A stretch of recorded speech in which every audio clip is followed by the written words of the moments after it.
Hello guys. आप सभी का वापस से स्वागत है स्टडी ऑल चैनल पे।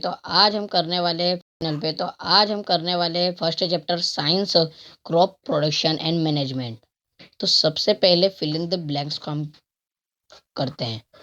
तो फर्स्ट है the same kind of plant grow and cultivated on large at the place is called. एक साथ प्लांट्स ग्रो होते हैं और कल्टीवेट होते हैं एक लार्ज स्केल के ऊपर, तो उसे क्या कहते हैं? तो उसे कहते हैं क्रॉप। तो हमारा आंसर है क्रॉप। तो बी वाले का हम देखते हैं। The first step before growing crop is dash of the soil. तो सबसे पहले ग्रो करते हैं, जब हम क्रॉप्स को मतलब बड़ा करते हैं, उपजाऊ बनाते हैं, तो उसके पहले सॉइल में क्या होना जरूरी है? तो इसका आंसर है प्रिपरेशन। सॉइल को प्रिपेयर करना पड़ता है जिससे कि उसकी ग्रो अच्छे से हो। Damage seed would on the top of water. जो डैमेज सीड रहते हैं, जो खराब रहते हैं, वो वाटर के ऊपर क्या करते हैं? तो वाटर के ऊपर करते हैं वो फ्लोट। तो इसका आंसर है float. Damaged seed would float on the water of the top. तो इसका आंसर सही है। ठीक है, अब answer D. For growing a crop sufficient sunlight and dash from the soil are इंसिडियर। मतलब एक अच्छी फसल के लिए सनलाइट और क्या क्या जरूरी है? तो न्यूट्रिएंट्स जरूरी है, वाटर जरूरी है। तो इसका आंसर न्यूट्रिएंट्स एंड वाटर है। तो अब हम मैच द कॉलम पे जाते हैं। Match the item in A at those B. तो जो खरीफ क्रॉप से है उसमें क्या क्या आता है? तो खरीफ क्रॉप का आता है paddy and maize. Rabi crops का wheat, gram and pea. Chemical fertilization chemical fertilization means urea and super phosphate. क्या इसका आंसर सही है? हाँ, इसका आंसर सही है। तो अब हम देखते हैं organise fertilisation. Animal Australia cow dung. Cow का मीन्स जो पोटी होता है। यूरिन एंड प्लांट वेस्ट, मतलब प्लांट्स की जो खराबियाँ रहती है उससे बनता है एक organic manure.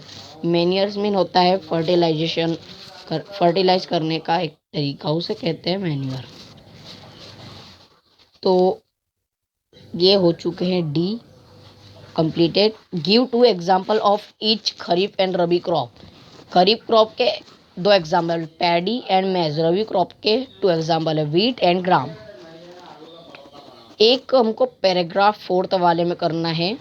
Right paragraph own words, खुद के वर्ड्स पे। एक preparation of soil and sowing. C and D weeding and threshing. तो पहला वाला प्रिपरेशन ऑफ सॉइल, मतलब सॉइल को प्रिपेयर करने की method. It is the first method to be followed before growing crop.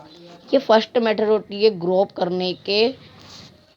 Crop को जो क्रॉप मीन्स फसल, और फसल को ग्रो करने के लिए पहले वाली जो मेथड होती है उसे कहते हैं preparation. This method is usually employed for loosing the soil and allow root and planted deep into it.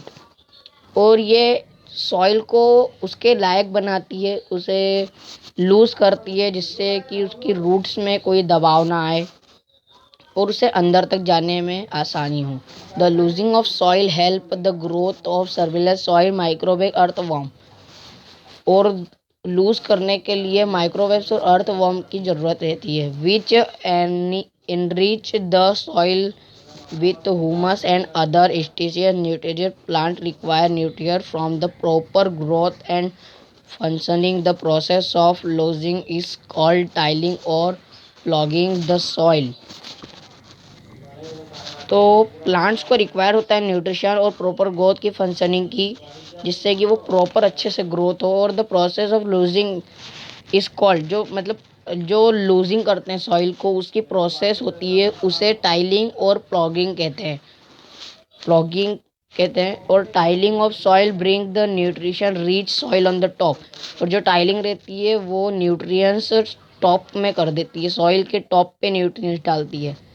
This help the plants to utilise the nutrient of the growth. और ये प्रोसेस प्लांट्स को उपजाऊ बनाने में बहुत मदद करती है। उपजाऊ मीन्स ग्रोथ करने में बहुत न्यूट्रिएंट साबित होती है। सोविंग, तो sowing is another important step in crop. Production. तो जो सॉविंग रहती है वो भी एक इम्पोर्टेंट स्टेप है। It is the process placing the seed in or on the soil in future growth. और इस प्रोसेस से हम पानी नहीं, इस प्रोसेस से हम सीड्स को सॉइल के अंदर डाल सकते हैं। The seeds that are selected for growing should be of good quality. और जो सीड्स होते हैं वह गुड क्वालिटी में ग्रो होते हैं। This will be improve the net yield of the crop. इसमें हमको कोई ज़्यादा मेहनत नहीं करना पड़ता है। Sowing is usually done with the help of either a traditional tool or a seed drill. जो सोविंग होती है वो एक ट्रेडिशनल टूल से और सीड ड्रिल से ही होती है। The traditional tool is shaped like a funnel. और ट्रेडिशनल टूल का शेप फनल जैसा होता है। Sorry, funnel. It was used earlier for sowing seed. Now a day seed drill that make the use of tractor are used of sowing seeds. तो track tractor की मदद से, और जो सीड्स रहते हैं वो ट्रैक्टर से यूज होते हैं सोविंग करने के लिए। The tool disperse seed uniformly and sow seed at proper depth. Sowing by method save time is also protect the seed of the from the birds. और सीड्स बर्ड्स से भी protect रहते हैं। तो अब सिर्फ आप दो ही कर लीजिए क्योंकि मेरे को पता है पेपर में यही दो आ सकते हैं क्योंकि ये दो ज़्यादा इम्पोर्टेंट है। अब explain the fertiliser are different from manure. Fertilisation manure से मतलब जो ऑर्गन मतलब जो नेचुरल बनते हैं मैन्योर, और फर्टिलाइजेशन एक केमिकल होता है। तो वो डिफरेंस क्या है उसमें? तो फर्टिलाइजेशन जो है वो fertilisation are chemical available plant nutrient.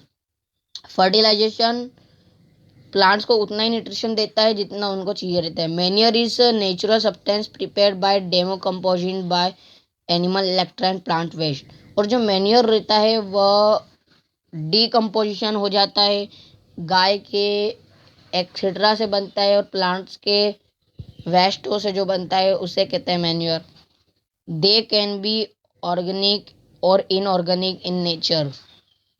ये ऑर्गेनिक भी होते हैं और इनऑर्गेनिक भी होते हैं। Manure is known to have a large quantity of organ material and very little amount of plant nature.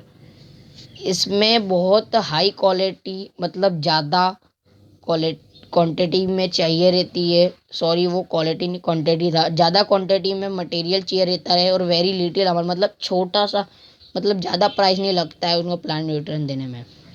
The ensure healthy growth and development of plants by providing them with nitrogen, potassium, potassium। और ये उन्हें तीन चीज़ provide करता है develop करने के लिए, एक नाइट्रोजन, फॉस्फोरस, पोटाशियम। और जो मैन्योर रहता है they help in rising in reaching the soil the organic matter and nutrients. वो सॉइल को ऑर्गेनिक मैटर और न्यूट्रिएंट देने को रीच करता है, मतलब उन्हें पहुंचाता है। एडिशन ऑफ फर्टिलाइजेशन, तो गाइस आप 3 या 4 भी लिख सकते हो, ये तो बहुत बड़ा है। What is irrigation? Irrigation is the process by which water is supplied to crop at different area. तो हमने सिर्फ यहाँ पे पढ़ा है इरिगेशन। डिस्क्राइब 2 मेथड्स अभी हमने नहीं पढ़ा है, तो अभी यहीं तक हम पढ़ते हैं, ठीक है। Interval the time of frequency and irrigation varies according to the different season crop and soil type. There are various source irrigation such as well, canal, river, dams, ponds and lake.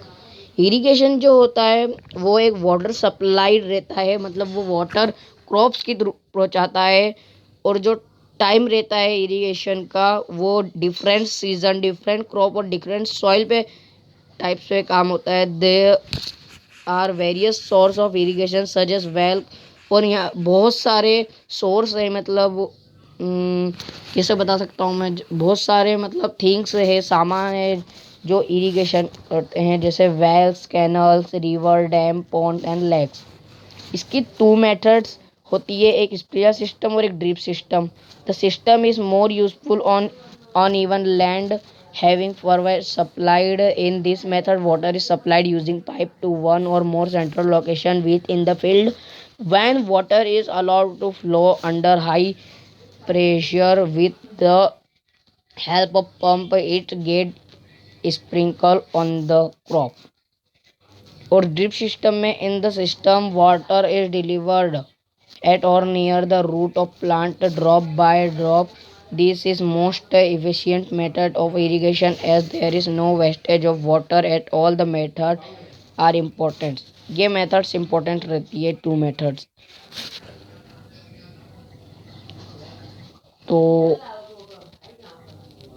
तो भाई इतने ही आज के लिए, भाई इतना ही।